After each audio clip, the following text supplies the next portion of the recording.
कर लेंगे। तो हम शुरू करते हैं हमारी क्लास को, ठीक है। तो शुरुआत में जैसे हमारे EMRS के क्वेश्चन है वो ही क्वेश्चन हमें दिख रहे हैं, तो शुरू करते हैं। आदर्श राधे राधे। चलो स्टार्ट करें। तो देखो क्या कह रहा है। If the function given by X cube is equal to minus का 3 times A minus 2 into X square, ये फंक्शन दिया हुआ है। कह रहा है X cube minus 3 into a minus 2x square plus 3ax plus 7, ये फंक्शन दिया हुआ है, ठीक है। कह रहा है for some a belongs to r is increasing in interval 0 से क्लोज्ड 1। कह रहा है ये फंक्शन 0 से क्लोज्ड 1 पे तो इंक्रीजिंग है और डिक्रीजिंग है क्लोज्ड 1 से 5 तक। Then A root of the equation, इस इक्वेशन का एक रूट पूछ रहा है तुमसे, इज इक्वल टू 0। अच्छा, मुझे एक बात बताओ जरा, अगर ये फंक्शन 0 से 1 पे इंक्रीजिंग है, मान लो यहाँ पे तुम्हारा 0 है और यहाँ पे तुम्हारा 5 है और यहाँ पे 1 है। कह रहा है 0 से 1 पे तो इंक्रीज करा और 1 से 5 पे डिक्रीज करा है। गुड इवनिंग कविता। तो 0 से 1 पे इंक्रीज ऐसे किया होगा और 1 से 5 पे डिक्रीज ऐसे किया होगा। तो 1 के ऊपर टेंजेंट जरूर एक्स एक्सिस के पैरेलल बना होगा, और 1 के ऊपर अगर टेंजेंट एक्स एक्सिस के पैरेलल बना होगा तो 1 के ऊपर फंक्शन का डेरिवेटिव पक्का 0 आया होगा, हाँ है ना। इससे क्या होगा कि तुम्हारा a फाइंड आउट हो जाएगा। तो एक बार फंक्शन का डेरिवेटिव निकालो, देखो क्या आएगा फंक्शन का डेरिवेटिव। 3x स्क्वायर माइनस का 6 times a minus 2 into x और प्लस का 3a, ये आ जाएगा, है ना। अब अगर मैं देखूं तो f-1 जो है वो मेरा 0 होना चाहिए, तो फंक्शन के डेरिवेटिव में जरा 1 रख दो यहाँ पे, तो हो जाएगा 3 माइनस 6 इंटू में a माइनस 2 और प्लस का 3 इज इक्वल टू 0। तो 3 प्लस 3 कितना हो जाएगा 6, 6 माइनस 6 इंटू में a माइनस 2 बराबर 0। 6 इंटू में a माइनस 2 तुम्हारा 6 हो जाएगा, 6 से 6 कट जाएगा, a की वैल्यू आ गई 2, ठीक है। a की वैल्यू मेरे पास क्या आ गई 2, 2 ही आएगी, 2 ही आएगी ना, क्या कहते हो, सही किया है? क्या मैंने सही किया है, कोई गड़बड़ तो नहीं कही? अच्छा अच्छा अच्छा, एक सेकंड एक सेकंड, एक गड़बड़ कर दी, मेरे को लग तो रहा था कि मैंने कोई गड़बड़ की है। यहाँ पे 3 नहीं है, 3a है, सॉरी, ये 3a है तुम्हारा, ठीक है। मैंने यहाँ पे 3 छोड़ दिया था, ये 3a आएगा, ठीक है। यहाँ पे 3a करो। हाँ आदर्श कह रहा है 5 आएगी। तो 3 माइनस का 6a प्लस का 12 प्लस का 3a बराबर का 0 आएगा, ठीक है। 6a में से 3a गए तो माइनस का 3a और प्लस का 15 इज इक्वल टू 0। तो 3a की वैल्यू 15 आ गई, यानी कि a की वैल्यू कितनी आ गई 5 आ गई। बिल्कुल बिल्कुल आदर्श, a की वैल्यू 5 आएगी, वो मैंने 3 लिख दिया था, 3a आएगा, ठीक है। तो a की वैल्यू आ गई तो तुम्हारे पास फंक्शन कंस्ट्रक्ट हो जाएगा। तो हमारा जो फंक्शन है वो बन जाएगा, a की वैल्यू 5 रख दो, एक्स क्यूब, यहाँ पे a की वैल्यू 5 रखोगे तो 5 माइनस 2 3, तो माइनस का 9x स्क्वायर हो जाएगा, प्लस में यहाँ पे 5 रखेंगे तो 15x और प्लस का 7, ठीक है। अब ये इक्वेशन बनाते हैं जिसका रूट पूछा है उसने, इस इक्वेशन का रूट पूछा है, तो ये इक्वेशन कंस्ट्रक्ट करते हैं, ठीक है। तो इस इक्वेशन के अंदर मैं क्या रख रहा हूँ, तुम्हारा fx रख रहा हूँ, तो हो जाएगा x cube minus 9x square plus का 15x प्लस का 7 और माइनस का 14 और अपॉन में कितना आ जाएगा x माइनस 1 का होल स्क्वायर बराबर 0, ये पूछा है, ठीक है। हाँ भाई, तो अब जब मैं इसके फैक्टर बनाने की कोशिश करेंगे, ऊपर x cube minus 9x square plus का 15x और माइनस का 7 और अपॉन में कितना हो जाएगा तुम्हारा x माइनस 1 का होल स्क्वायर और बराबर 0। x माइनस 1 का होल स्क्वायर तो उठा के उधर खत्म कर दो, इसमें देखो कोई हिट एंड ट्रायल से मेथड ढूंढो, मिल रहा है। अगर मैं x की वैल्यू 1 लूंगा तो 1 माइनस का 9 प्लस में 15 माइनस 7, तो ये हो रहा है माइनस का 8 और ये कितना आ रहा है प्लस का 8, तो 1 ही मिल रहा है। तो इसका एक फैक्टर तो 1 मिल रहा है, यानी कि x माइनस 1 हो जाएगा, ठीक है। 1 आंसर में नहीं दिया, देखो उसने 1 दिया भी नहीं है उसने आंसर में, तो इसको 1 से हम डिवाइड कराएंगे, x माइनस 1 से। इस पॉलिनोमियल को सिंथेटिक डिवीजन करा लो, सिंथेटिक डिवीजन करा लो, थोड़ा जल्दी हो जाएगा। एक्स क्यूब का कोफिशिएंट 1 है, 1 माइनस का 9 15 और माइनस का 7, तो 1 से कराना है। यहाँ पे जो आता है वो ऐसे कैसे लिख देते हैं, फिर 1 की 1 से गुना कराई तो माइनस 8 हो जाएगा, फिर ये माइनस 8 हो जाएगा, ये 7 आ गया और ये 7 आ गया, तो ये बन गया 0, ठीक है। तो जो क्वाड्रेटिक फैक्टर बना वो बना x square minus 8x plus 7। इसके फैक्टर क्या बनेंगे भाई, इसका माइनस 1 और माइनस का 7 बनेंगे, तो x minus 1 x minus 1 x minus 7 और अपॉन में x माइनस 1 का होल स्क्वायर आ रहा है। तो x माइनस वन का होल स्क्वायर तो कट जाएगा यहाँ पे, x माइनस का 7 बराबर 0, x की वैल्यू आ गई 7। तो 7 इसका एक क्या है, रूट है। ये EMRS वालों ने तो बहुत लेंथी लेंथी क्वेश्चन डाल रखे थे। अब की बार कल हम कर रहे थे इक्वेशंस वाले, वो भी बहुत लेंथी लेंथी थे। दूसरा क्वेश्चन देखो क्या कह रहा है, कह रहा है the function cot inverse x plus x increases in the interval. पूछ रहा है कि ये फंक्शन किस इंटरवल में इंक्रीज करेगा।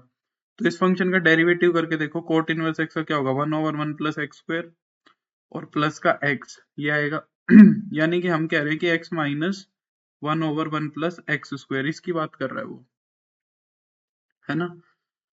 तो क्या हम सीधा चेक कर सकते हैं यहाँ से कि वो किस इंटरवल में इंक्रीजिंग आएगा, यानी कि ये जो डेरिवेटिव है तुम्हारा 0 या 0 से बड़ा रहना चाहिए। तो x की वैल्यू क्या ले कि ये 0 या 0 से बड़ी आएगी। अच्छा मुझे तुम एक बात बताओ, एक बात समझना जरा, अगर मैं तुमसे पूछूं x का और 1 प्लस एक्स स्क्वायर का रिलेशन, तो क्या लगता है तुम्हें। सर x की जगह 1 आएगा, कहाँ पे, मोनिका, अच्छा sorry sorry sorry sorry sorry, फिर तो गड़बड़ हो गई, मैं तो दूसरी थ्योरी लगा रहा था। सही रहा, मोनिका ने बता दिया। तो x का डेरिवेटिव 1 आएगा ना, सॉरी सही रहा, मैं तो अलग ही कर देता सवाल। तो ये हमारा डेरिवेटिव बना 1 माइनस 1/1 प्लस एक्स स्क्वायर। ठीक है, अब इसको अलग तरीके से करूंगा, नहीं तो फिर अलग तरीके से कराता। ठीक है, तो अब ये वाली जो चीज है ये 0 या 0 से बड़ी होनी चाहिए, तभी तो फंक्शन इंक्रीजिंग होगा ना, सिर्फ इंक्रीजिंग बोला है। तो ये 0 या 0 से बड़ी होनी चाहिए, तो यहाँ से x की वैल्यू फाइंड आउट करने की कोशिश करते हैं, यानी कि 1 जो है वो ग्रेटर देन होना चाहिए 1/1 प्लस एक्स स्क्वायर से। इसको उठा के इधर ले आओ, इस फैक्टर को इधर गुना करा दो, तो 1 प्लस एक्स स्क्वायर जो है वो ग्रेटर देन इक्वल टू 1 होना चाहिए। 1 से 1 कैंसिल हो गया, तो कह रहा है कि X square greater than equal to 0 होना चाहिए। ये कब होगा भाई, ये कब होता है, एक्स का जो स्क्वायर है वो 0 या 0 से बड़ा होना चाहिए। ये चीज कब होती है बताओ, ये तो हमेशा ही होती है। एक्स को तुम कुछ भी ले लो, ये चीज तो हमेशा सेटिस्फाई करेगी कि नहीं करेगी।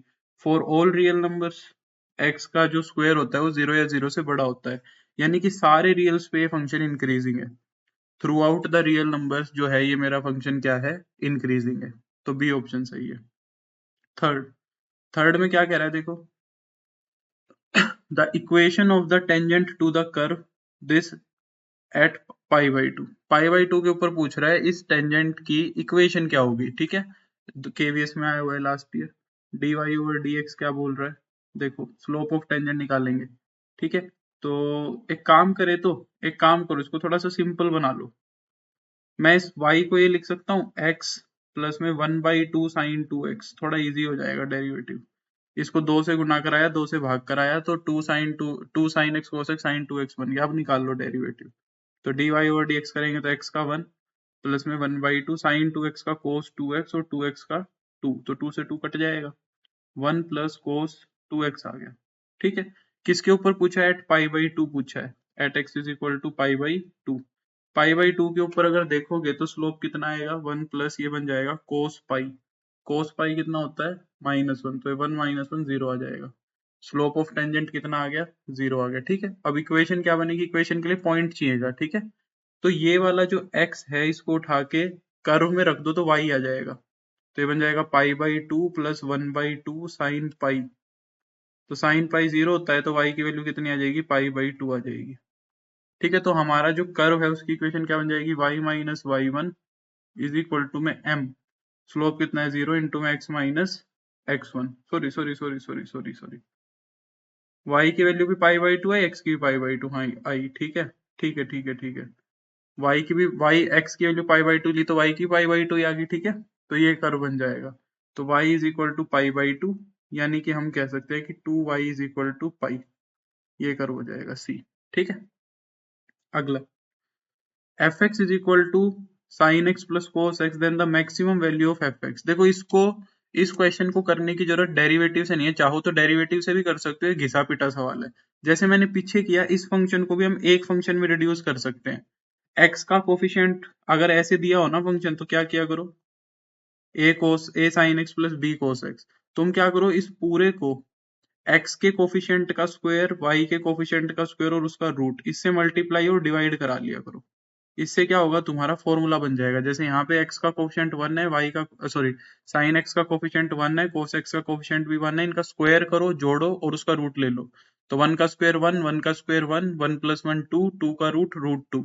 तो इसको √2 से मल्टीप्लाई करा दो, √2 से डिवाइड करा दो। तो मैंने क्या कराया, √2 से डिवाइड करा दिया, तो √2 sin x plus 1/√2 cos x बन गया। तो बाहर वाले को तो √2 ऐसे ही रहने दो, ये sin x ऐसे ही लिखा रहेगा, और जो ये 1/√2 है इसको मैंने लिख दिया cos π/4 प्लस में cos x, और ये वाला जो 1/√2 इसको मैंने लिख दिया sin π/4। तो sin a cos b plus cos a sin b, ये कितना हो जाएगा, sin of a plus b। ये हो गया, यानी कि फंक्शन मेरा ये दिया हुआ है।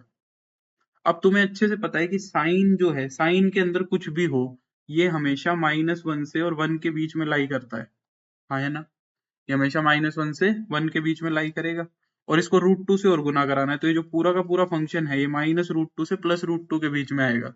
तो जो इसकी मैक्सिमम वैल्यू होगी वो प्लस का √2 होगी, और जो इसकी मिनिमम वैल्यू होगी वो माइनस का √2 होगी। ठीक है। पांचवा, the minimum value of the quadratic function, इसकी मिनिमम वैल्यू पूछी है, तो इसको तुम चाहो तो डेरिवेटिव से कर लो या कंप्लीटिंग द स्क्वायर से। डेरिवेटिव इजी पड़ेगा क्योंकि एक ही क्रिटिकल पॉइंट आएगा। देखो 6x - 6 को 0 के बराबर रखोगे तो x की वैल्यू 1 आएगा।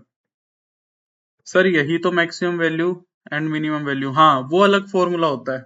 आदर्श जो बोल रहा है वो अलग फॉर्मूला होता है। देखो अगर तुम्हें a cos x plus b sin x और प्लस का c दिया हुआ है, अगर ये फंक्शन दिया हुआ है तो इसका डायरेक्ट फॉर्मूला क्या होता है, डायरेक्ट ट्रिक क्या होती है, इसको याद भी रख सकते हो।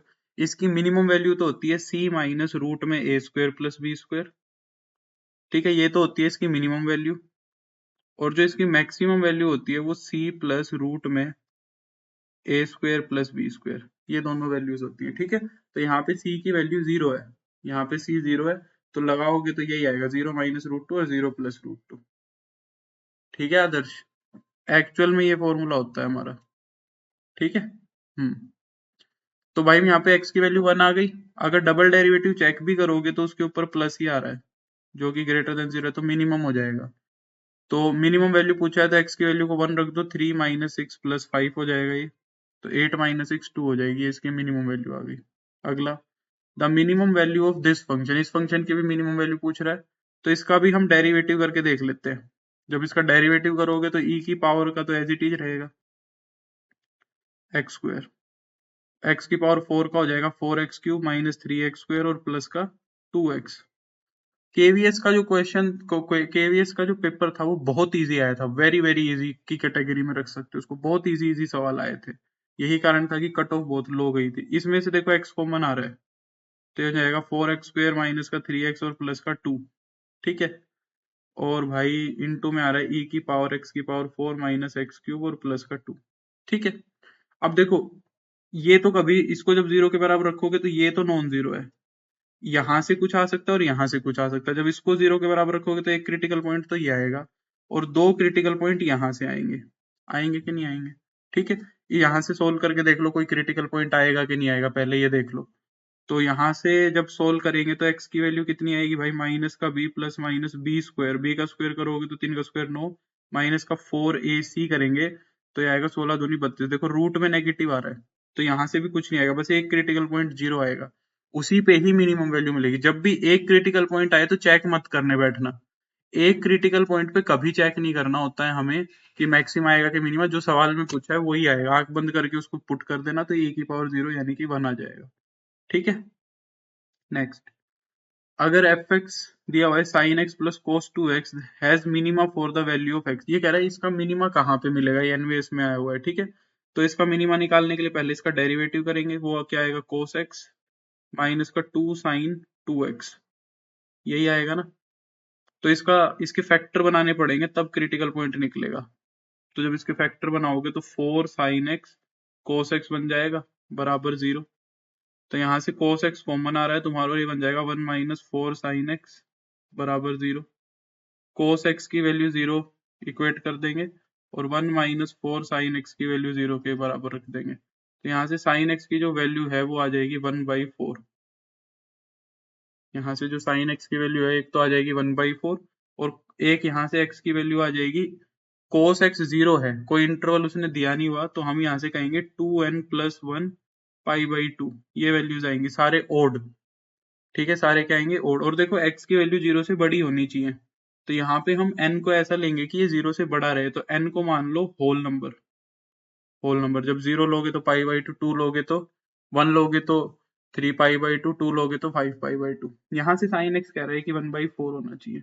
अब कह रहा है कि किसके ऊपर जो हमारी वैल्यू है वो क्या मिलेगा, मिनिमम मिलेगा। देखो ऑप्शंस को देखो, वैसे तो ऑप्शन में हमारा 2n+1 पाई बाई 2 मिल रहा है, दूसरा ऑप्शन अपने आप ही रिजेक्ट हो जाएगा, इसी को मार दो, क्योंकि ऑप्शन 2 आ रहे हैं उनमें से दूसरा तो दिया ही नहीं हुआ है तुम्हें। ठीक है, तो यही ऑप्शन सही हो जाएगा। 8 हो, चेक करने की जरूरत ही नहीं पड़ी। The interval use the function, ये बीच में क्या दिया हुआ है भाई, 4x³ प्लस में 8वां सवाल देखो जरा, इसमें बीच में क्या दिया हुआ है, 4x³ माइनस 6x² है। 4x³ minus 6x² minus 72x plus 30, ये पूछ रहा है किस इंटरवल में डिक्रीज करेगा, तो इसका डेरिवेटिव करो जरा। इसका डेरिवेटिव कितना आएगा, 12x² माइनस का 12x माइनस का 72। मैंने क्या कहा है, हमेशा वेवी कर्व लगाने के लिए डेरिवेटिव के फैक्टर बना लो, हमेशा डेरिवेटिव के फैक्टर बनाने हैं। तो इसके अंदर से देखो 12 कॉमन आ रहा है, तो ये बन जाएगा x² माइनस का x और माइनस का 6। जब इसके फैक्टर बनाओगे तो क्या बनेंगे, x माइनस का 3 और x प्लस का 2। ठीक है, वेवी कर्व मेथड कैसे लगाना बताया, जो भी तुम्हारे क्रिटिकल पॉइंट आए उनको प्लॉट कर लो, माइनस का 2 और 3 दो ही आए ना, यहाँ से तो 3 आया और यहाँ से आया -2, इनको प्लॉट कर लो। अब इंटरवल में देख लो डेरिवेटिव पॉजिटिव बना कि नेगेटिव बना। -2 से छोटा कोई भी रखो, -3 रख लो। इस इंटरवल के इस डेरिवेटिव के अंदर जब -3 रखोगे तो ये तो बनेगा -6 और ये बनेगा -1, यानी पॉजिटिव। यहाँ पे डेरिवेटिव तुम्हारा पॉजिटिव है। -2 से 3 के बीच में 0 रख लो, जब 0 रखोगे तो ये हो जाएगा -3 और ये हो जाएगा 2, -6। तो यहाँ पे सारे डेरिवेटिव माइनस है और 3 से बड़े पे सारे डेरिवेटिव्स क्या आएंगे, पॉजिटिव आएंगे। तो डिक्रीज कहाँ करेगा, बीच वाले इंटरवल में करेगा। वैसे तो इसने डिक्रीजेस बोला है, तो डिक्रीजेस में -2 से 3 का क्लोज्ड आएगा, बट डिक्रीज कर रहा है तो वो स्ट्रिक्टली भी डिक्रीज ही करेगा। ठीक है, तो -2 से 3 हो जाएगा।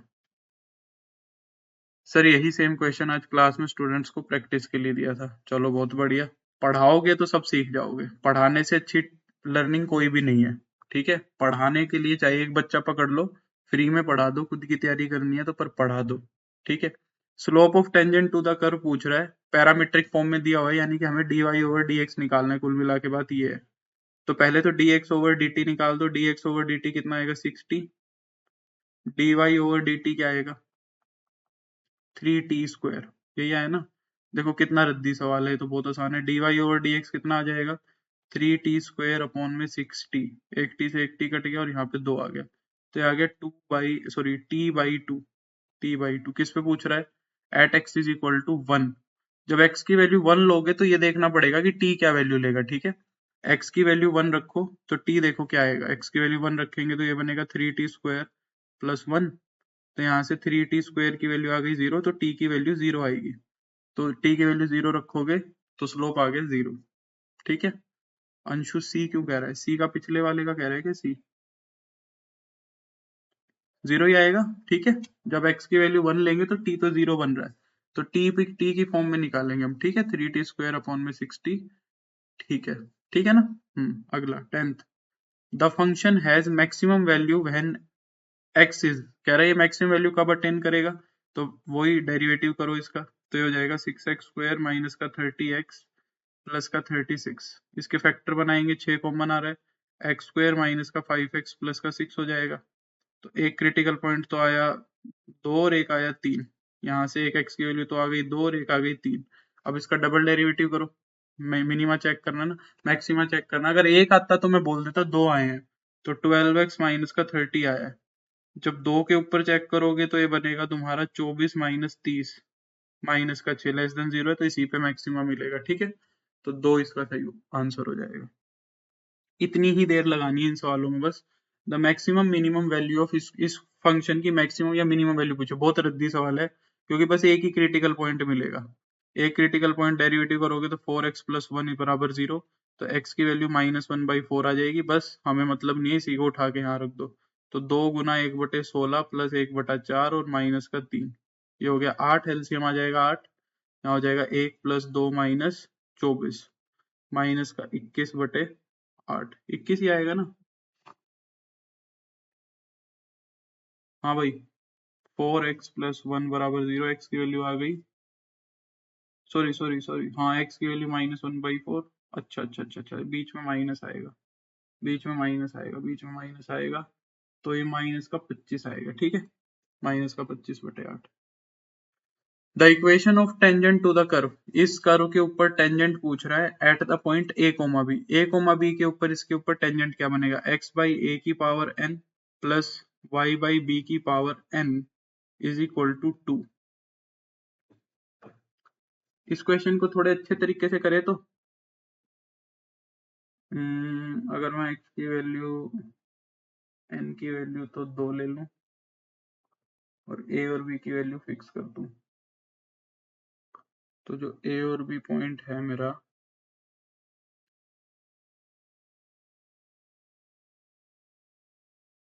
चलो वैसे ही कर देते हैं, ठीक है। गुड इवनिंग रिंकू, वैसे ही करो, चलो पहले स्लोप ऑफ टेंजेंट निकालो, ठीक है। जब इसका डेरिवेटिव करेंगे तो N O into X by A की पावर एन माइनस वन, और एक्स बाई ए का हो जाएगा 1/a प्लस एन इंटू में वाई बाई बी की power N minus one, 1/b और y का हो जाएगा dy ओवर dx बराबर 0, 2 का 0 हो जाएगा, ठीक है। अब a कोमा b पॉइंट पे पूछ रहा है, किस पे पूछ रहा है, a कोमा b पॉइंट पे, तो इसमें a कोमा b पॉइंट रख ही दो, x की जगह पे a रख दो और y की जगह पे b रख दो। a कोमा b पॉइंट इसके अंदर रख ही दो, x की जगह a रखो, y की जगह b रखो। जब x की जगह a रखोगे तो ये n इंटू में a बाई a बन जाएगा, n माइनस वन इंटू में 1/a। यहाँ पे y की जगह b रखोगे तो b बाई b बन जाएगा, इंटू में 1/b, dy ओवर dx बराबर में 0। तो b से b कट गया और a से a कट गया, तो ये 1 की पावर है तो ये तो यही हो जाएगी, ये बन गया n बाई a, ये बन गया n by b, dy over dx बराबर में 0। तो यहाँ से n बाई बी इंटू में dy ओवर dx जो है वो तुम्हारा बन जाएगा माइनस का n बाई a, n से n कट गया, dy ओवर dx की वैल्यू आ गई माइनस b बाई a, ये आ गई, ठीक है। ये स्लोप ऑफ टेंजेंट आ गया। तो y माइनस y1 कितना है, b इज इक्वल टू में स्लोप, स्लोप कितना है माइनस का b बाई a इंटू में x माइनस x1। a को इधर क्रॉस मल्टीप्लाई करा लो तो a y माइनस का a b माइनस का बी एक्स और प्लस का ए बी, ये इधर आ जाएगा तुम्हारा, तो ये बन जाएगा बी एक्स प्लस का A Y is equal to 2ab। A B से पूरी इक्वेशन को डिवाइड करा दो तो ये बन जाएगा x by A plus Y by b बराबर 2। ये तुम्हारा इक्वेशन ऑफ टेंजेंट आ गई, ठीक है। 13th क्वेश्चन पे आओ।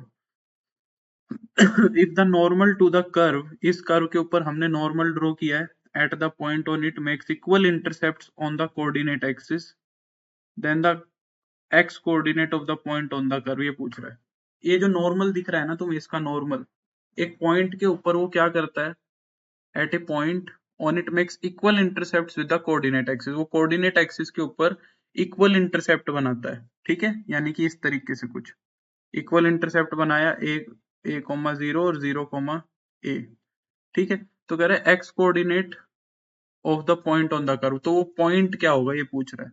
भाई जैसे मान लो यहाँ से ये तुम्हारा नॉर्मल गया, कुछ भी ये कर्व था इसके ऊपर ये नॉर्मल गया, इसकी बात कर रहा है वो, ठीक है। ये इक्वल इंटरसेप्ट बना रहा है, तो इस कर्व का पहले तो नॉर्मल फाइंड आउट करो, ठीक है। तो नॉर्मल क्या बनेगा, a इंटू में 2y dy ओवर dx और इज इक्वल टू में 3x स्क्वायर। नॉर्मल का पहले स्लोप फाइंड आउट करेंगे, ठीक है। हाँ भाई, अब यहाँ से मैं क्या निकालूंगा, dy ओवर dx, तो dy ओवर dx मेरा कितना आ जाएगा, 3x स्क्वायर और अपॉन में 2ay आ जाएगा। ये आ गया स्लोप ऑफ टेंजेंट। और अगर मैं स्लोप ऑफ, ये स्लोप ऑफ टेंजेंट आ गया। अगर मैं स्लोप ऑफ नॉर्मल की अगर मैं बात करूं तो स्लोप ऑफ नॉर्मल इसका नेगेटिव रेसिप्रोकल हो जाएगा, यानी कि माइनस का 2ay रेसिप्रोकल भी कर देंगे और 3x स्क्वायर, ठीक है भाई। अब अगर तुम्हारा जो नॉर्मल है उसकी इक्वेशन कुछ कैसी मिलेगी, x by A plus Y by b बराबर 1, इक्वेशन ऑफ नॉर्मल कुछ ऐसी मिलेगी, ऐसी मिलेगी ना इक्वेशन ऑफ नॉर्मल।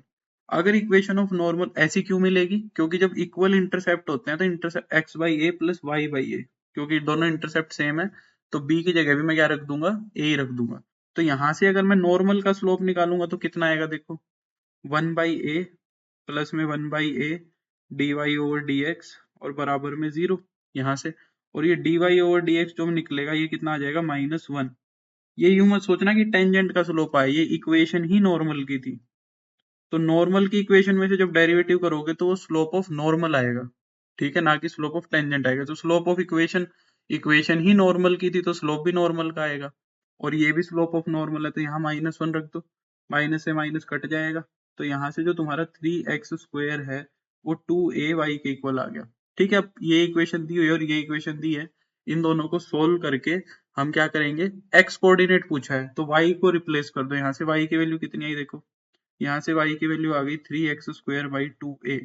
इक्वेशन में उठाओ और y की वैल्यू रख दो, तो y की वैल्यू रखोगे, y का स्क्वायर करना है, तो 9x⁴/4a² हो जाएगा और बराबर में हो जाएगा x³।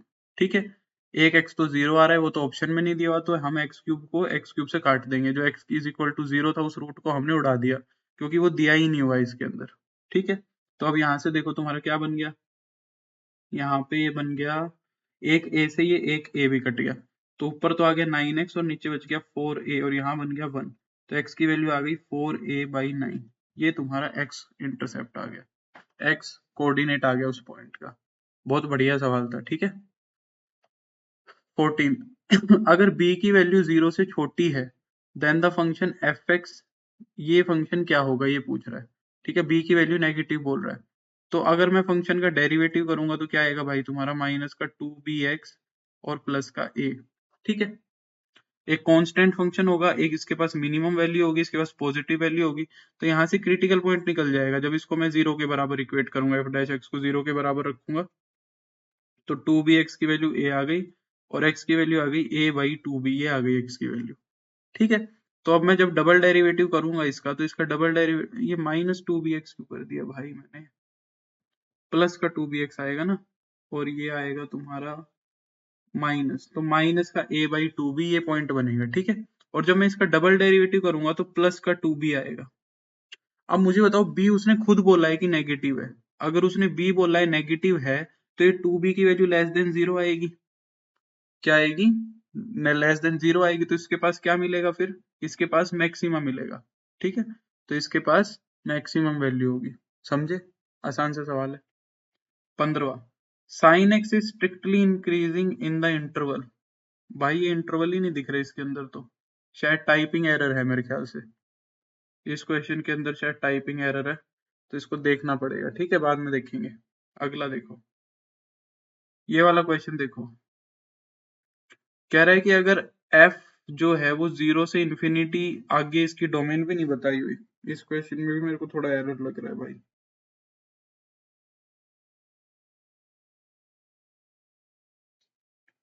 बुक में भी ऐसे ही दिया हुआ है, फंक्शन की डोमेन बताई हुई है, रेंज नहीं बताई हुई, सच दैट, चलो कोई बात नहीं, इसकी क्या पता जरूरत भी ना पड़े।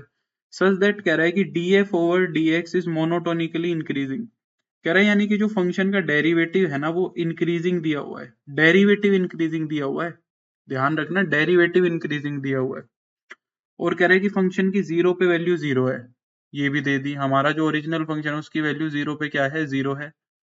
तो कह रहा है कि gx एक फंक्शन डिफाइन किया है उसने, gx क्या फंक्शन डिफाइन किया है, f(x)/x, ये फंक्शन डिफाइन किया है। तो कह रहा है कि ये फंक्शन क्या होगा, कॉनकेव फंक्शन होगा, कॉन्वेक्स फंक्शन होगा, ये मैंने तुम्हें बताया नहीं। कॉनकेव फंक्शन वो होता है जिसका डबल डेरिवेटिव लेस देन 0 होता है, कॉन्वेक्स फंक्शन वो होता है जिसका डबल डेरिवेटिव, यार वैसे कॉनकेव अपवर्ड होता है और कॉनकेव डाउनवर्ड होता है, ये अलग ही चीज है। एक सेकंड के लिए इसको ऐसे नहीं समझेंगे, ठीक है, इसको ऐसे ही रहने दो अभी के लिए, ये मैं अलग से समझाऊंगा तुम्हें। मोनोटोनिकली इंक्रीजिंग और मोनोटोनिकली डिक्रीजिंग, पहले इसको करते हैं फिर देखते हैं। ठीक है, तो हमें gx का बिहेवियर चेक करने के लिए कि वो कैसा है, हमें इसका डेरिवेटिव करना पड़ेगा। तो जब मैं gx का डेरिवेटिव करूंगा तो क्या आएगा देखो, x² u/v रूल लगेगा ना, तो यहाँ पे x एज इट इज हो जाएगा, यहाँ पे x तुम्हारा क्या हो गया एज इट इज, और f का डेरिवेटिव कितना हो गया f'(x) माइनस में fx एज इट इज, और x का डेरिवेटिव हो गया 1, ये आ गया ना, x का डेरिवेटिव कितना आ गया, 1 आ गया। अब हमें ये देखना है ये चीज पॉजिटिव आएगी या नेगेटिव आएगी, इसके लिए मैं यूज करता हूँ इस वाली चीज का, f' मेरे को क्या दिया हुआ है, इंक्रीजिंग दिया हुआ है, जो फंक्शन का डेरिवेटिव है वो मेरे को क्या दिया हुआ है, इंक्रीजिंग दिया हुआ है। फंक्शन का डेरिवेटिव अगर इंक्रीजिंग है तो यानी कि अगर मैं x की वैल्यू कोई और दूसरा नंबर ले लूं, मान लो c, अगर x की वैल्यू a से बड़ी है तो x के ऊपर फंक्शन की वैल्यू बड़ी आएगी a की वैल्यू से। क्या इस चीज से एग्री करते हो बताओ, क्या तुम इस चीज से एग्री करते हो जो मैंने ये बात बताई तुम्हें? हाँ या ना बताओ।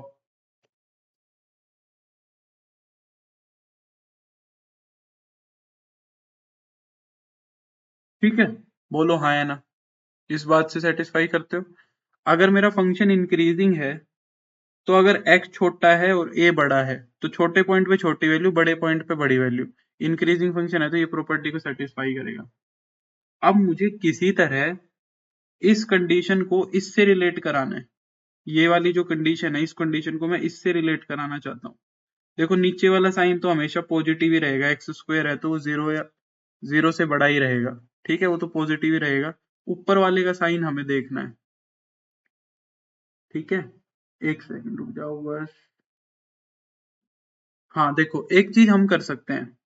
अगर मैं इसका साइन लूं कि एफ डैश एक्स और माइनस का एफ एक्स, और ऊपर वाला जो है न्यूमरेटर है, अगर इसमें न्यूमरेटर को जीरो से बड़ा एज्यूम कर लूं, मान लो इस न्यूमरेटर को मैं क्या कर लूं, जीरो से बड़ा एज्यूम कर लूं। मान लिया मैंने, एज्यूम कर लिया। मैं देखता हूँ सही चीज आती है कि गलत चीज आती है। तो x इंटू में एफ डैश एक्स तुम्हारा क्या आएगा, ग्रेटर देन एफ एक्स आएगा यहाँ से।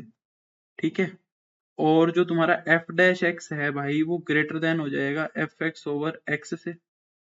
ठीक है, एफ डैश एक्स जो है वो ग्रेटर देन हो जाएगा एफ एक्स ओवर एक्स से, और एफ एक्स ओवर एक्स को तुमने बोला है जी। तो एफ डैश एक्स जो है वो ग्रेटर देन आ जाना चाहिए यहाँ से, किससे, जी एक्स से। क्या ये बात सही है? और फंक्शन जीरो पे जीरो भी दिया हुआ है। फंक्शन जो है वो जीरो पे कितनी वैल्यू निकाल के दे रहा है, जीरो भी निकाल के दे रहा है। इस चीज का भी हमने कहीं पे भी यूज नहीं किया अभी तक। फंक्शन की जीरो के ऊपर वैल्यू भी कितनी है, जीरो है। ये कंडीशन भी नहीं बना रही बात। जी को डेरिवेटिव से रिलेट कराना है। तो जी में, हाँ देखो देखो देखो देखो देखो देखो देखो, ये मत करो, ये मत करो। जी एक्स जो दिया हुआ है वो मेरे को क्या दिया हुआ है, एफ एक्स ओवर एक्स दिया हुआ है। देखो जरा ध्यान से देखना मेरी बात। ये दिया हुआ है, मिल गई मेरे को इसकी कहानी, मिल गई जो पीछे इसके पीछे ट्रिक छुपा रहा था। मुझे एक बात बताओ, मैं नीचे से जीरो घटा दूं और ऊपर से जीरो घटा दूं तो कोई फर्क होगा? मैंने नीचे से जीरो को घटा दिया और ऊपर से जीरो को घटा दिया, कोई दिक्कत नहीं है। अब ये जो ऊपर वाला जीरो है ना, ऊपर वाला जीरो, इस जीरो की जगह मैं एफ ऑफ जीरो लिख दूं, क्या कोई दिक्कत होगी? क्योंकि एफ ऑफ जीरो तो जीरो है, तो उसकी जगह मैंने क्या लिख दिया, एफ ऑफ जीरो लिख दिया। कोई दिक्कत? बोलो, कोई दिक्कत तो नहीं है? बताओ हाँ है ना, कोई दिक्कत तो नहीं है? अब ध्यान से देखो, ये मेरा जी एक्स बन गया, ये मेरा क्या बन गया, जी एक्स। अब मैं क्या कह रहा हूं, ध्यान से सुनो। तुम्हारा जो ये चीज किससे मिली जुली लग रही है तुम्हें? ये वाली चीज मेरे को मिली जुली लग रही है, कल हमने मीन वैल्यू थ्योरम की थी, याद है? कल हमने मीन वैल्यू थ्योरम की थी, उससे मिली जुली लग रही है कि नहीं लग रही, बताओ। हमने कहा था अगर मेरा एफ जो है, जो मेरा एफ है, अगर वो कॉन्टिन्यूस भी हो और अगर मेरा एफ डिफरेंशिएबल भी हो, तो हमारा जो इंटरवल होता है, जो भी इंटरवल गिवन होता है, उसके बीच में एक ऐसा कांस्टेंट सी एग्जिस्ट करता है जिसके ऊपर मैं एफ डैश सी निकालूं, तो मेरा जो डेरिवेटिव बनता है वो एफ ऑफ बी माइनस का एफ ऑफ ए अपॉन में बी माइनस ए के इक्वल बनता है, याद है? अब देखो एफ मुझे monotonically D F over D x monotonically increasing दिया हुआ है। मोनोटोनिकली इंक्रीजिंग तो छोड़ो, यानी कि एफ का डिफरेंशिएशन कर सकते हो ना तुम। अगर एफ का डिफरेंशिएशन कर सकते हो तो यानी कि एफ डिफरेंशिएबल है, और अगर एफ डिफरेंशिएबल है तो वो कॉन्टिन्यूस भी है। डिफरेंशिएबल होगा तो कॉन्टिन्यूस भी होगा, और अगर कॉन्टिन्यूस भी और डिफरेंशिएबल भी है तो वो मीन वैल्यू थ्योरम को सेटिस्फाई करेगा। और तुम्हारा जीरो से एक्स के बीच में, हमने यही तो इंटरवल माना है, जीरो से एक्स के बीच में मेरे को एक ऐसा पॉइंट मिलेगा जहां पे जो मेरा फंक्शन है उसका डेरिवेटिव इस चीज के इक्वल आएगा। आएगा कि नहीं आएगा? मेरा जो डेरिवेटिव है वो किसके इक्वल आएगा, इस चीज के इक्वल आएगा। ठीक है, एफ डैश सी के इक्वल आएगा। हाँ है ना? बोलो, ये बात समझ में आई कि नहीं आई? ये बात क्लियर हो गई? मैंने क्या कहा है, मैंने जीरो से एक्स के बीच में एक ऐसा नंबर सी एग्जिस्ट कराया है। ठीक है, जहां पे मेरा जो फंक्शन का डेरिवेटिव है वो ये चीज में रिप्रेजेंट हो जाएगा, यानी कि मेरा जो एफ डैश सी आ गया यहाँ से, एफ डैश सी आ गया मेरा जी एक्स ओवर एक्स। यहाँ तक कोई दिक्कत तो नहीं है? अब आगे की कहानी सुनो, इसको हटा रहा हूं मैं। यहाँ पे जो मैंने ये काम किया था ना, ये वाला काम जो मैं डेफिनेशन लिख रहा था, इस डेफिनेशन को इन 2 पॉइंट्स के लिए लगा के देखो जरा, यहीं पे ही लगाओ।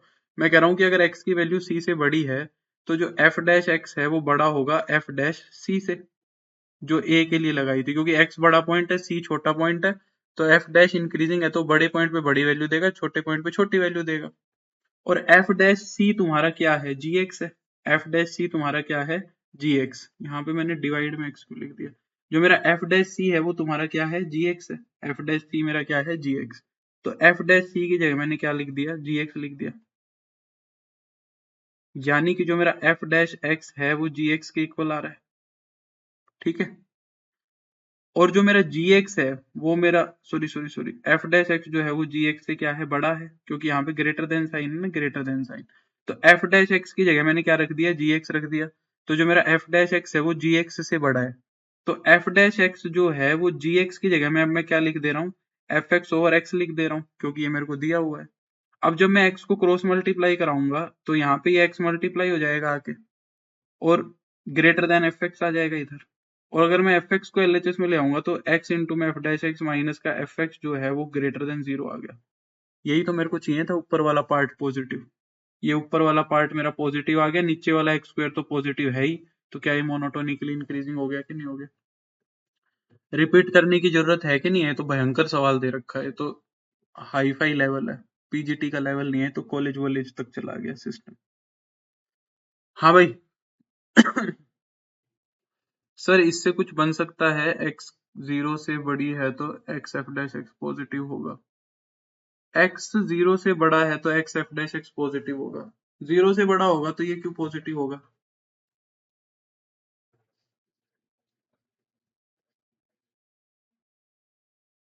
मीन वैल्यू थ्योरम का चक्कर था इसके अंदर। क्लियर?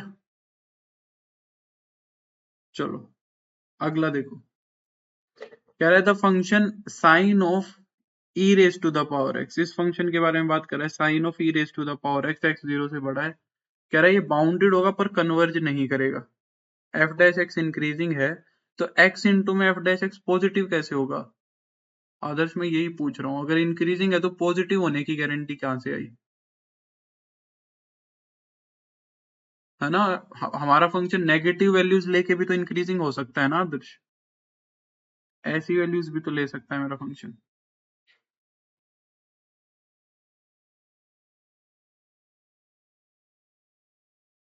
समझ रहे?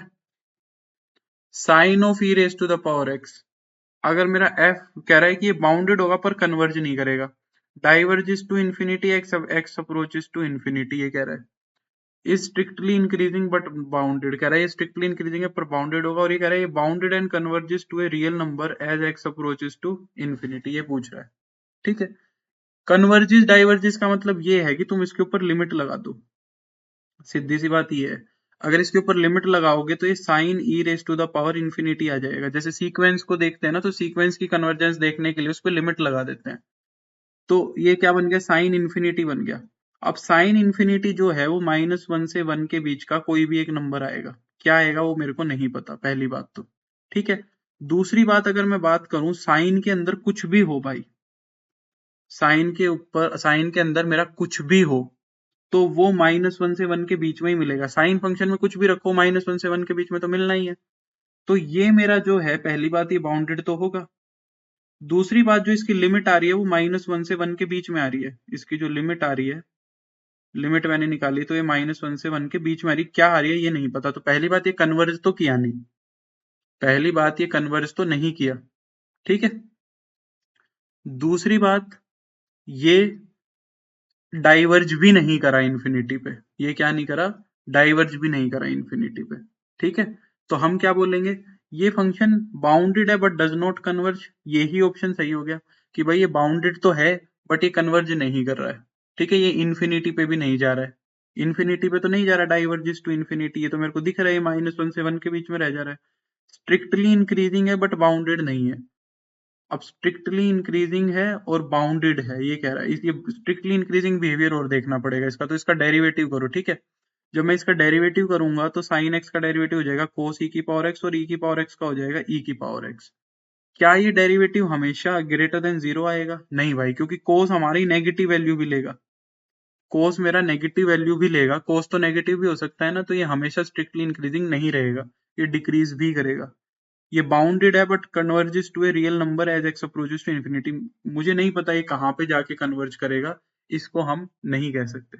ठीक है, कन्वर्ज तो ये कर ही नहीं रहा है। क्लियर हुई कि नहीं हुई बात, बताओ। हाँ है ना? इसका आंसर चेक कर लेना एक बारी। ठीक है, यही दिया हुआ है। नेक्स्ट क्वेश्चन पे आ जाओ। Let fx be a differentiable function on R such that df over dx is greater than 0। df over dx जो है वो greater than 0 है। इसका मतलब क्या है कि f तुम्हारा इंक्रीजिंग है। ये JSSC क्या होता है भाई? इसके सवाल तो खतरनाक वाले हैं, छोटे हैं पर कंसेप्ट में खतरनाक है। कह रहे हैं इन्फीमम ऑफ एफ एक्स जो है वो ग्रेटर देन इक्वल टू 2 है as x is greater than minus infinity, ये कह रहा है। ठीक है, क्या कह रहा है कि लिमिट है, ये लिमिट, सॉरी ये इन्फीमम नहीं लिख रखा है, लिमिट लिख रखा है। लिमिट ऑफ एफ एक्स जो है ना वो 2 या 2 से बड़ी है, ये कह रहा है। ये लिमिट है, लिमिट, यानी कि जब मैंने फंक्शन पे लिमिट लगाई एक्स अप्रोचेस टू इन्फिनिटी तो वो 2 या 2 से बड़ा आ रहा है, as x is greater than minus infinity, ये कह रहा है। Then which of the following is true. तो कह रहा है इनमें से कौन सी बात तुम्हारी सही है, ये पूछ रहा है। झारखंड की पीजीटी का है, अच्छा। अब देखो, कह रहा है कि 3 के ऊपर फंक्शन की वैल्यू 2 से बड़ी आएगी, 3 के ऊपर फंक्शन की वैल्यू 2 या 2 से बड़ी आएगी, 3 के ऊपर फंक्शन की वैल्यू 2 या 2 से छोटी आएगी, और 3 के ऊपर फंक्शन की वैल्यू एग्जैक्टली 2 आएगी। अब ध्यान से सुनो,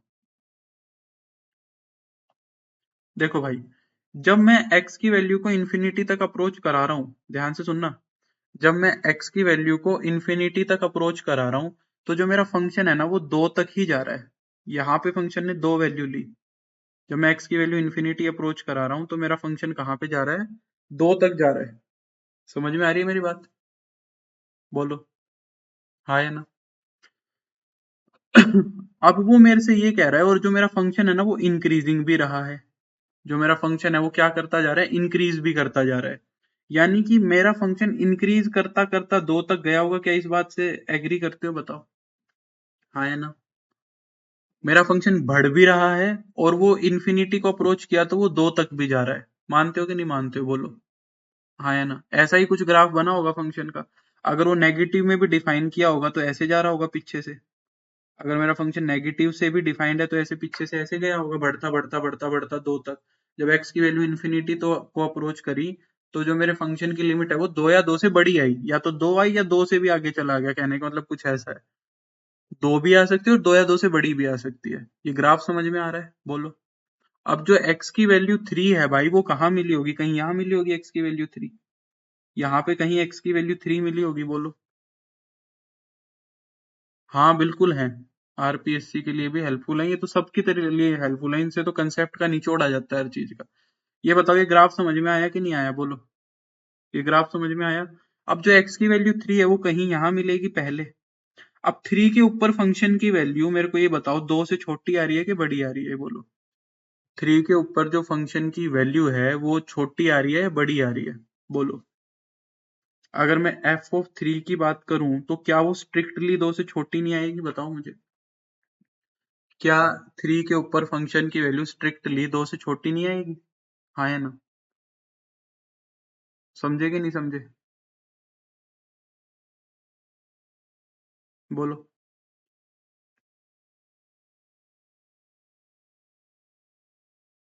अब ध्यान से सुनना मेरी बात। ये केस कब आया?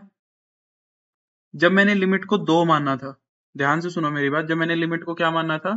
2 माना था। तो मैं कह रहा हूं कि 3 के ऊपर जो फंक्शन की वैल्यू है वो 2 से छोटी ही आएगी। ये बात समझ में आई? अब मान लो मैं कह रहा हूं कि जो फंक्शन की लिमिट है ना, वो कह रहा है ना 2 या 2 से बड़ी है। मान लो मैंने कह दिया कि 2 नहीं है, फंक्शन की लिमिट मान लो 10 है। इन्फिनिटी के ऊपर, इन्फिनिटी के ऊपर फंक्शन की लिमिट कितनी है? 10 है। तो उस केस में जो तुम्हारे फंक्शन का ग्राफ है वो कुछ ऐसे जाता जाएगा। तो उस केस में 3 के ऊपर हो सकता है ना कि फंक्शन ने वैल्यू 2 भी ले लियो, ऐसा भी हो सकता है। जब तुम्हारा फंक्शन 2 से भी आगे जाएगा और स्ट्रिक्टली इंक्रीज करेगा तो हो सकता है जो 2 वैल्यू है वो तुम्हारी 3 पे अटेन हो जाए, ऐसा भी हो सकता है, पॉसिबिलिटी तो है। तो यानी कि जो फंक्शन है वो 2 या 3 के ऊपर फंक्शन या तो 2 लेगा या 2 से छोटी ही लेगा। ये ऑप्शन सही आ गया, फिर सी ऑप्शन सही है। बोलो हाँ या ना, समझे कि नहीं समझे?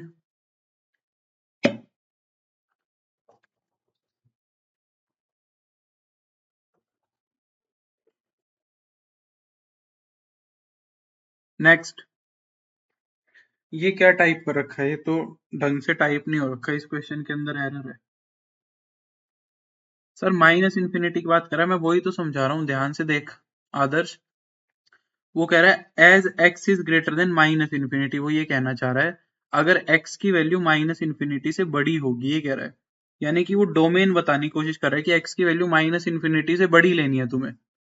एक्स की वैल्यू क्या लेनी है? माइनस इन्फिनिटी से बड़ी लेनी है। एक्स की वैल्यू क्या लेनी है? माइनस इन्फिनिटी से बड़ी लेनी है।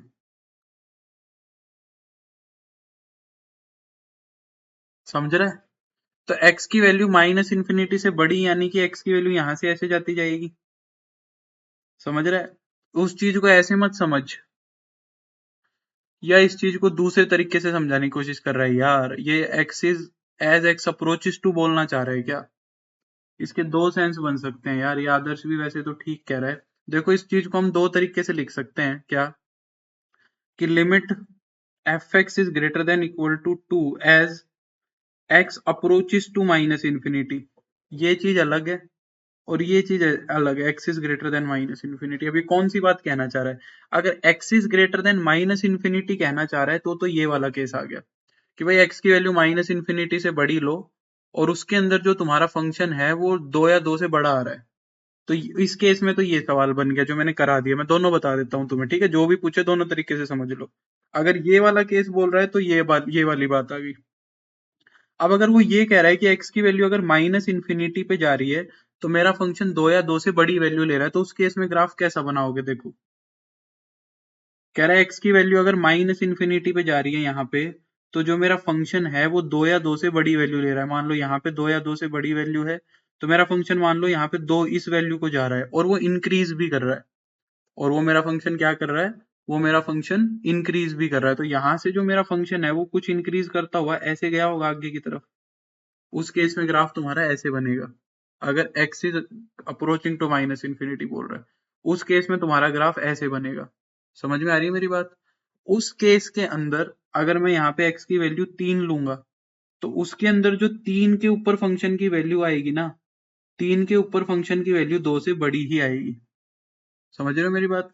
तो यहाँ पे जब तुम एफ ऑफ 3 निकालोगे तो वो देखो 2 से तो बड़ा ही आ रहा है।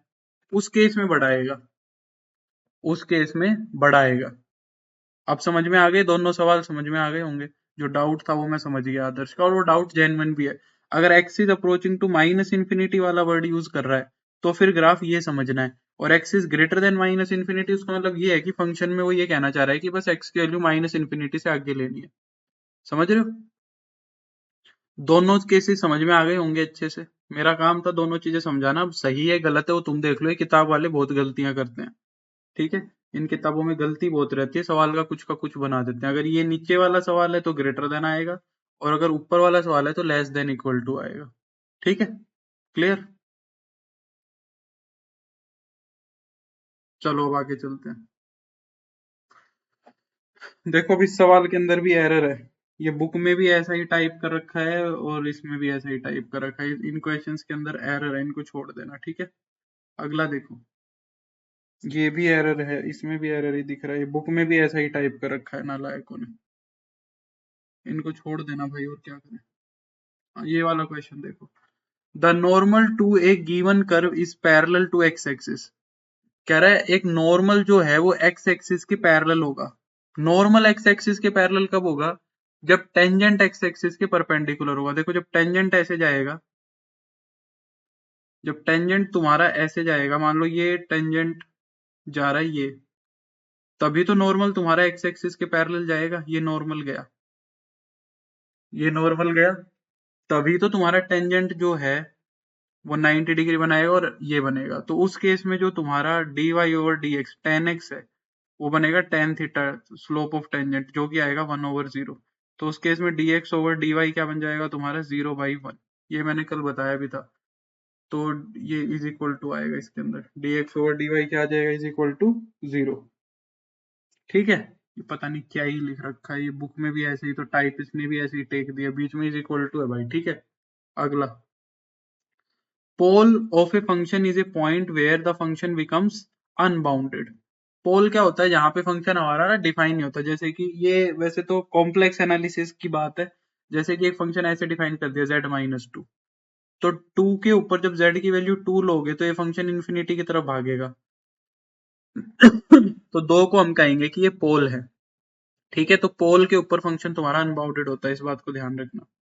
The minimum value of 4 cos theta plus 3, ये बहुत आसान है। देखो cos थीटा की मिनिमम वैल्यू ले लो, इसके अंदर cos थीटा की मिनिमम वैल्यू कितनी आएगी -1, तभी ये मिनिमम होगा जब cos की मैक्सिमम होगी, जब ये मैक्सिमम cos की मिनिमम लोगे तो मिनिमम। ये तुम्हारी जो नई वाली घटना चक्कर है उसके क्वेश्चन है नीरज। -4 + 3 हो जाएगा -1। इसके अंदर इन्होंने इस साल सारे के सारे क्वेश्चन इंक्लूड कर दिए, इसलिए मैंने ये सवाल उठा लिया। ये देखो अब यूपी के सवाल शुरू हो गए जो लास्ट ईयर आए थे। तो angle of intersection between the curve ये कह रहा है, दो कर्व दिए हुए हैं, y = 4x² और y = x²। क्या कह रहा है आदर्श? जहां पे डिसकंटिन्यूअस नहीं होगा, नहीं अनबाउंडेड लेंगे मेरे ख्याल से। तो ये कॉम्प्लेक्स एनालिसिस वाले की ही बात कर रहा है भाई, जहां तक मेरे को लगता है। ठीक है आदर्श, और कॉम्प्लेक्स एनालिसिस के लिए हम अनबाउंडेड वाला ही केस डिस्कस करते हैं। ठीक है आदर्श, और कहीं पोल आता भी नहीं है। ये वाला क्वेश्चन देखो, इसमें एंगल ऑफ इंटरसेक्शन पूछ रखा है।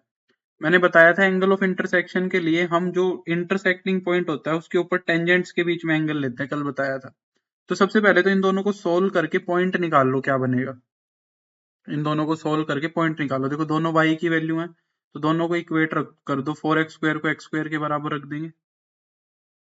y = 4 - x² है यार, ये y = 4 - x² है। ठीक है, इसको सही करना, नहीं तो वैल्यू ही नहीं निकलेगी। 4 - x² और y = x²। पहले तो इन दोनों को सोल्व करके x की वैल्यू फाइंड आउट करो, पॉइंट ऑफ इंटरसेक्शन तो निकालो।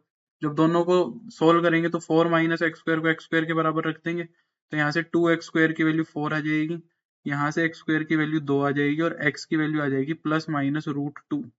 ठीक है, जब x की वैल्यू ±√2 लोगे तो y की वैल्यू 2 आ जाएगी। तो दो इंटरसेक्टिंग पॉइंट आ रहे हैं, √2 और -√2 ये दो इंटरसेक्टिंग पॉइंट आ रहे हैं। अब दोनों के ऊपर स्लोप ऑफ टेंजेंट निकालो। जब m1 पहले कर्व के ऊपर स्लोप निकालोगे तो -2x आएगा, और दूसरे के ऊपर निकालोगे तो 2x आएगा। ठीक है, तो पहले पहले वाला पॉइंट ले लेते हैं, √2 एट √2, 2। तो m1 कितना आएगा, -2√2, और m2 कितना आएगा, +2√2। ठीक है, इसके ऊपर अब जब दोनों के बीच में एंगल निकालना है तो tan थीटा निकल जाएगा, किस फॉर्मूले से, m1 - m2 अपॉन में 1 + m1 m2, इससे निकलेगा।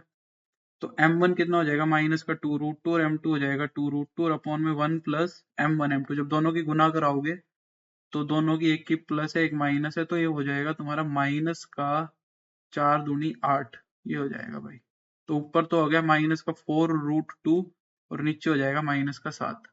तो tan थीटा आ गया तुम्हारा कितना, 4√2/7। देखो यही मैच कर गया। ठीक है, तो यही ऑप्शन सही हो जाएगा। इस तरीके से हम क्या करते हैं, पॉइंट ऑफ इंटरसेक्शन निकाल के और स्लोप निकाल के फिर tan थीटा निकालते हैं। अगला, the shortest distance between the parabola and the straight line this. कह रहा है एक पैराबोला है भाई और एक स्ट्रेट लाइन है, इन दोनों के बीच में शॉर्टेस्ट डिस्टेंस फाइंड आउट करना है। ये पैराबोला दिया हुआ है y = x² और स्ट्रेट लाइन दिया हुआ है x - y = 5। इसको करने के ना दो तरीके हैं, एक तो हम मैक्सिमा मिनिमा का यूज करें, और एक हम क्या करें, देखो हम ना एक पैरेलल टेंजेंट ही बना लेते हैं। ये भी एक सही तरीका है थोड़ा। हम क्या करें, एक पैरेलल टेंजेंट बना लेते हैं जहां से शॉर्टेस्ट डिस्टेंस आएगा। मान लो ये वो पॉइंट है जहां से शॉर्टेस्ट डिस्टेंस आएगा, यहां से पैरेलल टेंजेंट बना लिया मान लो ए पॉइंट पे। अब ये दो पैरेलल लाइंस के बीच में हम डिस्टेंस निकाल दें, पैरेलल लाइंस के बीच में डिस्टेंस निकालने वाला फॉर्मूला हम यूज करते हैं। हम ऐसा भी कर सकते हैं। ठीक है, तो देखो उसके लिए क्या करना पड़ेगा, हम ये पैरेलल टेंजेंट बनाते हैं इस पॉइंट के ऊपर। जो टेंजेंट इसके पैरेलल बनेगा उसका जो स्लोप है वो इसके बराबर ही आएगा। इस लाइन का स्लोप कितना है भाई, इस लाइन का स्लोप। वैसे स्लोप निकालने का फॉर्मूला होता है माइनस में एक्स का कोफिशिएंट अपॉन में वाई का कोफिशिएंट। तो माइनस में एक्स का कोफिशिएंट 1 है और वाई का कोफिशिएंट -1 है, तो इसका स्लोप आएगा 1 इस वाली लाइन का। तो ये वाला जो टेंजेंट बनेगा, हमारा जो टेंजेंट बनेगा, उस टेंजेंट का स्लोप भी 1 आएगा। ठीक है, उस टेंजेंट का स्लोप भी कितना आएगा, 1 आएगा। तो इस पॉइंट के ऊपर क्या करेंगे, हम स्लोप को 1 के बराबर रखेंगे, तो यहाँ से स्लोप कितना निकलेगा, देखो 2x, और ये स्लोप आना कितना चाहिए, 1 आना चाहिए। इससे क्या होगा कि x की वैल्यू 1/2 निकल जाएगी, और जब x की वैल्यू 1/2 वापस कर्व में रख दोगे तो यहाँ से y की वैल्यू 1/4 निकल जाएगी। इससे तुम्हें ये a पॉइंट फाइंड आउट हो गया, जिसके ऊपर हमें शॉर्टेस्ट डिस्टेंस फाइंड आउट करना है, 1/4, 1/2 और 1/4। तो मैं ये वाला टेंजेंट बना सकता हूँ, tangent parallel to given tangent, tangent parallel to given line. ये जो गिवन लाइन है इसके पैरेलल टेंजेंट बन जाएगा y - 1/4 इज इक्वल टू में 1 इंटू में x - 1/2। ठीक है, तो यहां से जब मैं y को उधर ले जाऊंगा तो ये बन जाएगा x - y, और बराबर में आ जाएगा माइनस का 1/4 और प्लस का 1/2, यानी कि x - y बराबर 1/4 हो जाएगा। इसको इधर ले आऊं अगर मैं, तो ये बन जाएगी x - y - 1/4 बराबर 0। और ये इस लाइन की इक्वेशन निकाल दी तुमने। ठीक है, और इस लाइन की इक्वेशन हमें दी हुई है x - y - 5 बराबर 0। अब दो पैरेलल लाइन के बीच में तो डिस्टेंस निकाल ही सकते हो, तो डिस्टेंस कैसे निकलता है, c1 - c2 दोनों को घटा दो, तो 1/4, 1/4, एक सेकेंड, तो डिस्टेंस क्या निकल जाएगा, मोड ऑफ 1/4 माइनस का 1/4 c1 - 1/4 और माइनस में -5 c1 - c2 अपॉन में ए के मैग्नीट्यूड का स्क्वायर, ए का मैग्नीट्यूड कितना है 1, और बी के मैग्नीट्यूड का स्क्वायर वो भी 1। ठीक है, ऐसे ही करते हैं, और इसका क्या ले लेते हैं हम, रूट। ठीक है, याद होगा ना, या ये फॉर्मूला याद नहीं है। अगर एक लाइन दी हुई है ax plus b y plus c1 is equal to 0, और एक दूसरी लाइन दी हुई है ax plus b y plus c2 बराबर 0, तो इन दोनों लाइंस के बीच में डिस्टेंस क्या निकलता है, c1 - c2 का मोड अपॉन रूट में a square plus b square, ये निकलता है, ये लगाया है। ठीक है, तो ऊपर कितना आ गया देखो, 20/19/4, और नीचे कितना आ गया, √2, तो ये आ गया 19/4 √2। इसका उसने शायद रेशनलाइजेशन भी किया होगा, √2 से मल्टीप्लाई, √2 से डिवाइड, तो ऊपर तो हो जाएगा 19 √2 और नीचे हो जाएगा 8, तो 19 √2/8 ये आंसर हो जाएगा। अगले पे आओ, the radius of curvature of the curve, हालांकि एडवांस कैलकुलस का क्वेश्चन है बट मैं बता देता हूँ। कर्व दिया हुआ है s इज इक्वल टू में a log tangent of π/4 plus ψ/2, ये दिया हुआ है। तो जब मेरे को कर्व दिया होता है y is equal to f of psi, तो जो मेरा कर्वेचर होता है वो होता है इस s का, जब मैं साई के रिस्पेक्ट में डेरिवेटिव कर देता हूँ उसको वो कर्वेचर बोलता है। ठीक है, ये तुम्हें ध्यान रखना है, बस तुम्हें कुछ नहीं करना है, इसका साई के रिस्पेक्ट में डिफरेंशिएशन कर दो, यानी कि ds ओवर डी साई निकाल दो, और कुछ नहीं करना है। यहाँ निकाल देता हूँ, ऊपर जगह कम है, तो ds ओवर डी साई निकाल दो। जब डेरिवेटिव करोगे तो log का क्या होगा, 1 ओवर में 10 π/4 प्लस ψ/2, फिर 10 का हो जाएगा सीकेंट स्क्वायर π/4 प्लस ψ/2, फिर करेंगे ψ/2 का जो कि हो जाएगा 1/2। अब इसको सिंप्लीफाई करना पड़ेगा सिंपलर फॉर्म में, देखो ऊपर आंसर सिंप्लीफाइड है, तो a/2 को मैंने यहाँ रख लिया, सीकेंट स्क्वायर को मैं लिख दूंगा क्या, 1 ओवर कोस स्क्वायर π/4 प्लस ψ/2, और अपॉन में साइन को 10 को हम क्या लिख देंगे, साइन π/4 प्लस ψ/2, और अपॉन में कोस π/4 प्लस ψ/2। तो एक कोस से एक कोस कट जाएगा यहाँ पे, तो ये हो जाएगा a/2, ये जो कोस है नीचे साइन के साथ गुना हो जाएगा आके, तो नीचे बन गया साइन π/4 प्लस ψ/2 इंटू में कोस π/4 प्लस ψ/2। नीचे देखो क्या आ गया, नीचे आ गया 2 साइन ए कोस ए, ये फॉर्मूला बन गया, जो कि क्या हो जाएगा साइन 2a, यानी कि साइन π/2 प्लस साई हो जाएगा। साइन 90 प्लस थीटा कितना होता है, कोस थीटा, तो कोस साई, और कोस का रेसिप्रोकल हो जाएगा सीकेंट साई, तो a सीकेंट साई, ये मेरा क्या हो जाएगा, कर्वेचर हो जाएगा। ठीक है, अगला, if the normal to the curve y is at the point AB makes angle 3π/4 with the positive direction of x axis then f dash a is equal to, ये पूछ रहा है। ठीक है, देखो भाई घुमा फिरा के पूछ रहा है पर सवाल आसान है। कह रहा है कि नॉर्मल जो है ना, ये नॉर्मल है, ये एक्स एक्सिस के साथ कितना एंगल बना रहा है, 135 डिग्री बना रहा है। तो इसी पॉइंट के ऊपर एफ डैश ए क्या होगा, एफ डैश ए क्या होगा भाई, स्लोप ऑफ टेंजेंट ही तो पूछ रहा है। एफ डैश ए क्या होगा, स्लोप ऑफ टेंजेंट होगा उस पॉइंट के ऊपर, और स्लोप ऑफ नॉर्मल निकालने का उसने दिया है एंगल, तो स्लोप ऑफ नॉर्मल कितना आएगा, tan 135 आएगा। tan 135 कितना होता है, -1। क्या इससे स्लोप ऑफ टेंजेंट नहीं निकाल सकते? स्लोप ऑफ टेंजेंट कितना आएगा, इसका नेगेटिव रेसिप्रोकल कर दो, 1 आ जाएगा। बस इतना सा सवाल है, समझ रहे हो। 29 कह रहा है अगर ये line is tangent to the parabola, ये दी हुई है। हालांकि ये क्वेश्चन ना कॉनिक सेक्शन का है, ये क्वेश्चन कॉनिक सेक्शन का है, पर इसने यहाँ पे टेंजेंट की वजह से दे दिया। तो मैं तुम्हें फॉर्मूला बता देता हूँ। अगर एक line y is equal to M x है, ये जो है ना, ये टेंजेंट दी हुई है किसके ऊपर, y square is equal to 4ax के ऊपर। तो कहता है ये लाइन जो है ना, y is equal to M X plus C, sorry, y is equal to M X plus C जो लाइन है, इस पैराबोला के ऊपर टेंजेंट होती है अगर तुम्हारा जो c बाई एम है ना, वो a के बराबर आता है। यहाँ पे जो ये c दिख रहा है ना, ये c बाई एम किसके बराबर है, इस a के बराबर है। तो यहाँ पे ये कंडीशन सेटिस्फाई करानी है। c की वैल्यू कितनी है, 1 है, m की जगह m ही लिखा हुआ है, और a कितना है, यहाँ पे a की वैल्यू 1 है। ठीक है, तो तुम्हें क्या करना है, c बाई एम बराबर a, ये कंडीशन लगानी है। c का मान 1 है, m है, और a की वैल्यू भी 1 है, तो m की वैल्यू कितनी आ गई, यहाँ से 1 ही आ गई।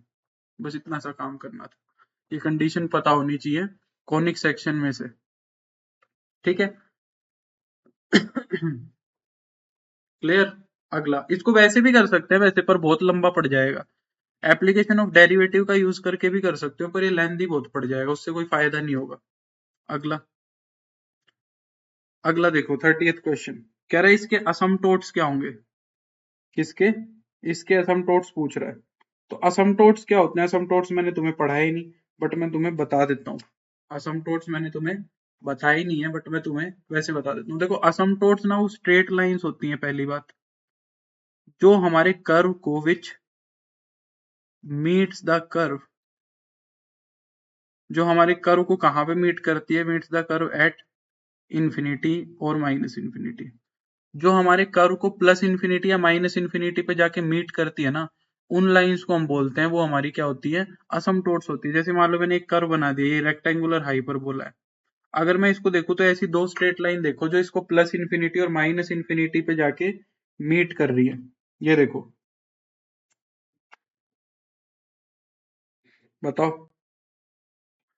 मैं अगर तुम्हें कहूं कि हाईएस्ट पावर, सॉरी, इसको मीट करने वाली, वो मैं बता दूंगा, पर इस कर्व को मीट करने वाली वो लाइन बताओ जो इन्फिनिटी पे जाके क्या कर रही है, मीट कर रही है।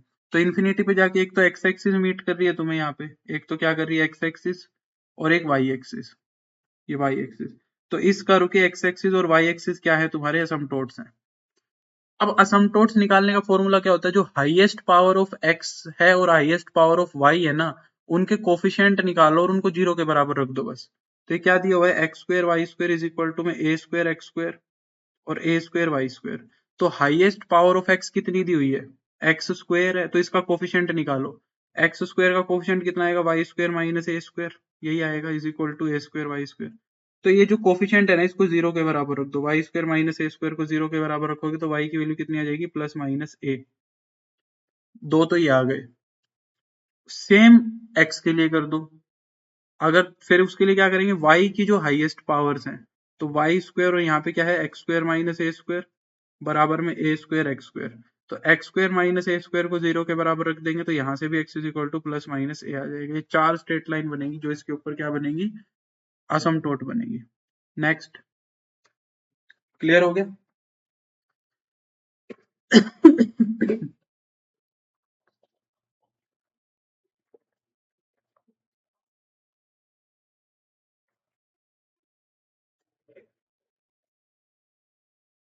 देखो क्या कह रहा है, कह रहा है अगर ये जो लाइन है ना, ये इक्वेशन ऑफ टेंजेंट है, ये वाली जो लाइन है ये इक्वेशन ऑफ टेंजेंट है इस कर्व के ऊपर, किस पॉइंट के ऊपर, 2,3 के ऊपर।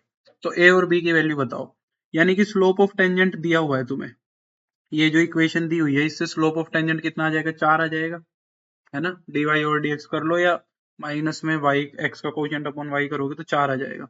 यहां से और स्लोप ऑफ टेंजेंट निकालो, 2y dy over dx is equal to में 3a x स्क्वायर और b का मान 0, b की वैल्यू, b का डेरिवेटिव 0। तो यहाँ से dy ओवर dx निकालोगे तो ये कितना हो जाएगा, 3a x square by 2y, ये हो जाएगा। Now what will we do? We will find the value of the slope of the tangent at the given point 2, 3. तो हम 2, 3 के ऊपर इस टेंजेंट का स्लोप निकालेंगे। तो 2, 3 को पुट करेंगे तो 3a यहाँ पे हो जाएगा 4 और y की value 3, it will be 12a by 6, right. 12a by 6 यानी कि 2a, ये आगे 2a, ठीक है। Now both these are the slope of tangents, हम इन दोनों को इक्वेट कर देंगे क्योंकि दोनों ही स्लोप ऑफ टेंजेंट है। तो हम 2a को जब 4 के बराबर रखेंगे तो a की वैल्यू तो 2 आ जाएगी यहाँ से सीधी सीधी, a वुड बी 2, ठीक है। अब a की वैल्यू 2 पुट कर दो गिवन कर्व को उठा लो, y square is equal to में a x cube plus b, यहाँ पे x y की वैल्यू भी पता है, a की वैल्यू भी पता है, तो x की जगह रख देंगे 2, ठीक है। y की जगह रख देंगे 3 तो ये हो जाएगा 9, a की जगह भी रख देंगे 2 तो ये हो जाएगा 16 प्लस का b, तो b की वैल्यू आ गई माइनस का 7, सेकंड ऑप्शन सही है। अगला, the sum of the maximum and minimum values of this function, इस फंक्शन की मैक्सिमम और मिनिमम वैल्यू का सम पूछ रहा है, ठीक है। मैक्सिमम और मिनिमम दोनों वैल्यूज का क्या पूछा है तुमसे, सम पूछा है। अब इस क्वेश्चन को करने में थोड़ा सा जोर पड़ेगा क्योंकि ये पूरा हमें तरीके से करना पड़ेगा। पहले इसके क्रिटिकल पॉइंट निकालने की कोशिश करते हैं, ठीक है।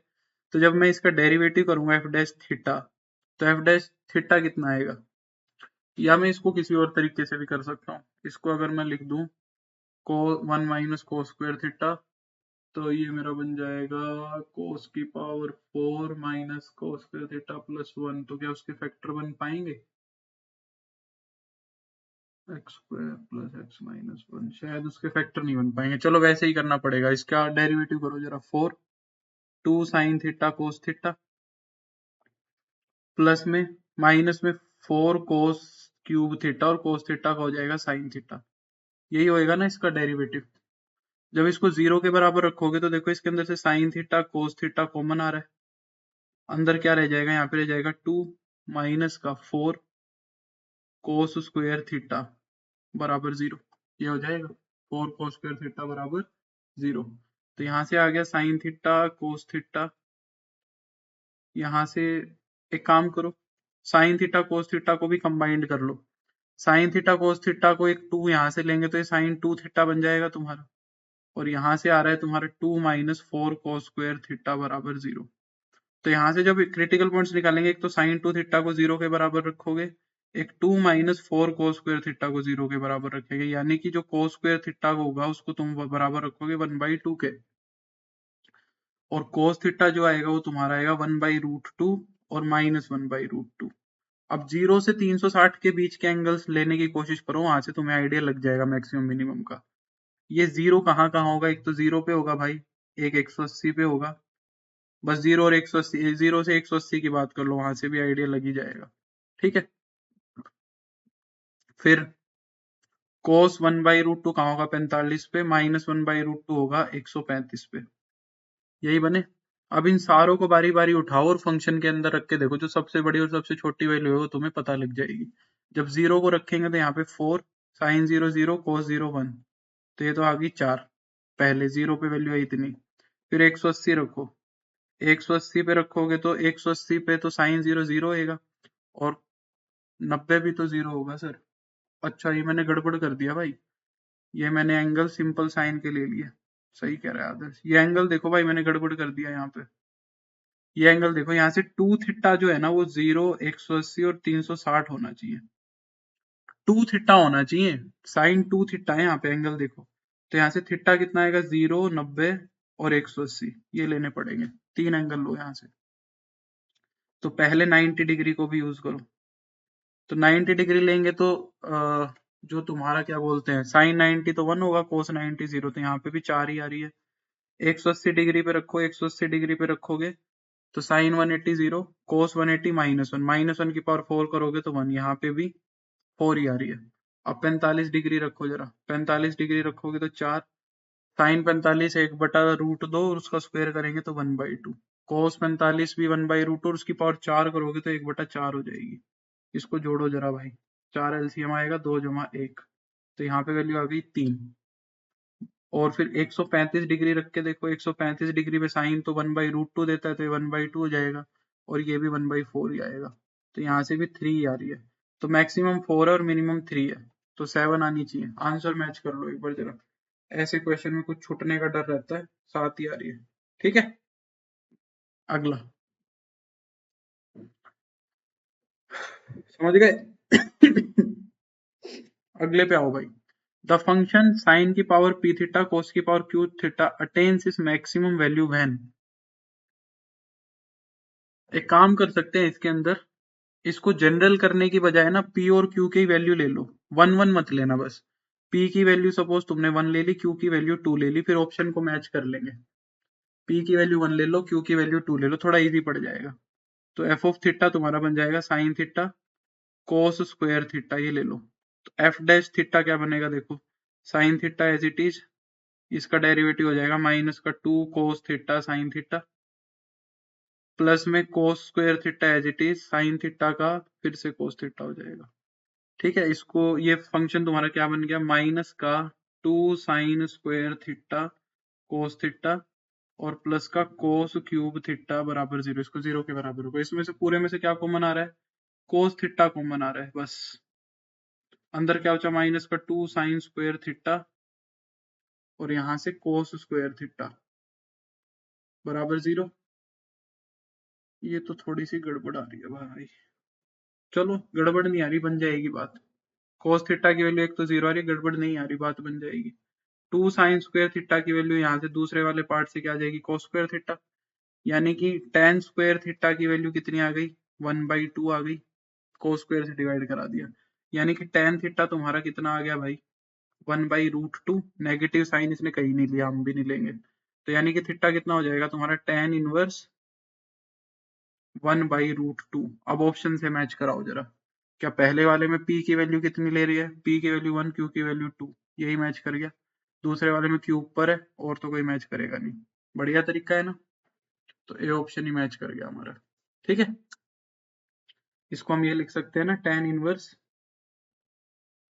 √p/q।